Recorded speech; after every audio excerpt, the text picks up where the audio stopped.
Om Swastiastu, Assalamualaikum warahmatullahi wabarakatuh. Shalom Namo Buddhaya, salam sejahtera buat kita semua.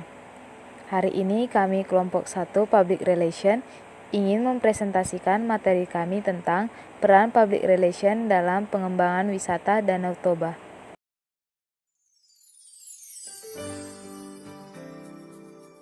Di sini saya akan membahas tentang peran Public Relation dalam pengembangan wisata Danau Toba. Seperti kita ketahui bahwasanya peran Public Relation khususnya dalam bidang pariwisata adalah untuk meyakinkan orang agar mau datang ke suatu negara dalam kondisi apapun. Artinya dalam dunia Public Relation diajarkan untuk tidak melihat sesuatu itu dari masalah yang ada, tapi harus dapat melihat dari sisi lainnya. Sehingga bukan menambah masalah baru, justru mampu untuk mengalihkan dari masalah yang ada. Fungsi Public Relation sebenarnya sangat penting bagi Kementerian Kebudayaan dan Pariwisata.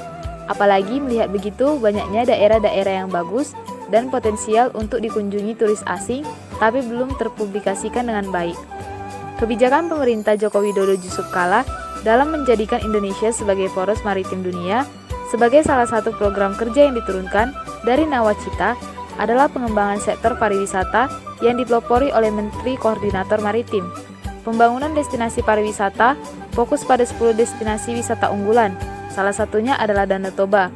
Penetapan surat keputusan oleh Presiden Joko Widodo pada tanggal 1 Juni 2016 telah menandatangani Peraturan Presiden Nomor 49 Tahun 2016 tentang Badan Otorita Pengelola Kawasan Pariwisata Danau Toba. Dalam Perpres, ini disebutkan untuk melaksanakan pengembangan kawasan pariwisata Danau Toba.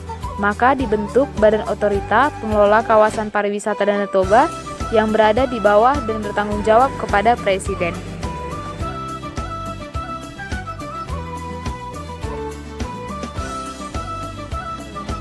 Destinasi pariwisata prioritas Toba dan sekitarnya. Adapun visinya yaitu Landscape Scenery and Geopark. Tujuannya yaitu meningkatkan kunjungan wisatawan mancanegara menjadi 1 juta orang pada tahun 2019 dengan Danau Toba sebagai destinasi utama Indonesia. Daerah tarik wisata yaitu Danau Toba, Parapat, Pulau Samosir, Tomok, Tuktuk, Ambarita, Simanindo, Pangururan.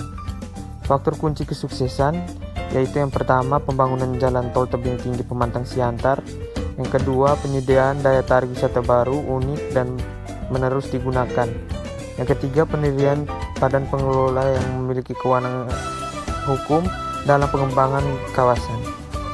Skema yang dibangun dalam membangun pariwisata ada beberapa hal yang harus dilakukan, yaitu sinkronisasi kebijakan yang berhubungan dengan pariwisata diturunkan melalui sinkronisasi kelembagaan dengan membuat suatu lembaga yang bernama BOP atau Badan Otorita Pariwisata di tingkat pusat dan daerah.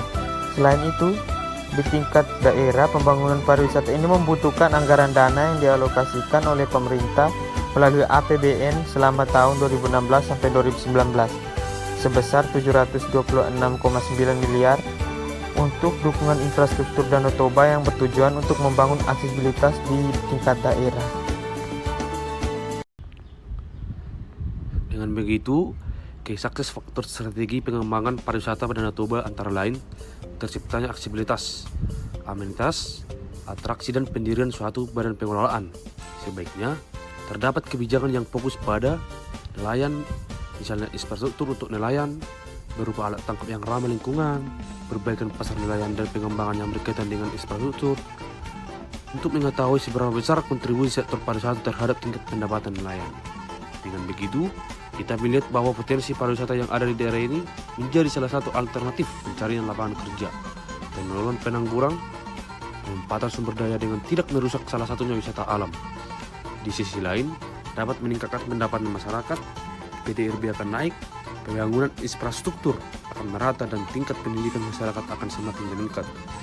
Di satu sisi ini, menciptakan pembangunan yang semakin merata seperti infrastruktur untuk wisatawan, tidak hanya untuk wisatawan tetapi masyarakat lokal sekitar Danau Toba memanfaatkan aksesibilitas tersebut. Misalnya, mulai dari jalan, dari bandar udara, selangit ke Danau Toba, juga jalan tol dari Pematang Siantar ke Danau Toba.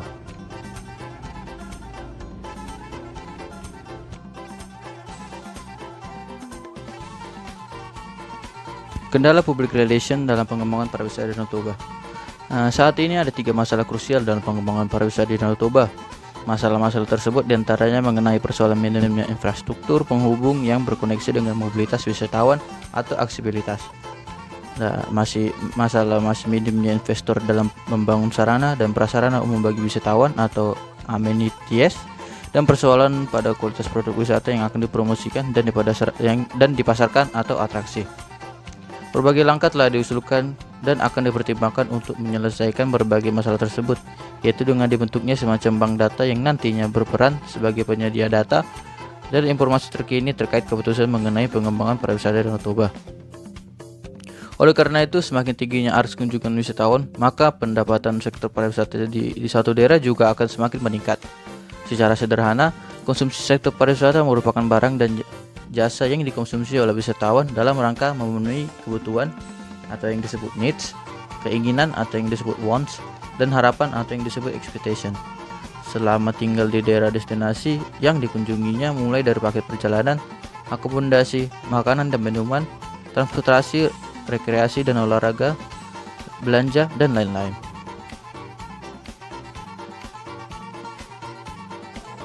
Potensi pariwisata suatu daerah dengan beragam mulai dari keindahan alam dan adat istiadat atau budaya dan keramah tamahan penduduknya, hingga kesiapan sarana dan prasarana pendukungnya. Hal ini sangat ideal sekali dalam proses perencanaan dan pengembangan pariwisata suatu destinasi pariwisata ke depannya, dan dapat dijadikan penghasil devisa bagi suatu daerah di mana pariwisata itu berkembang.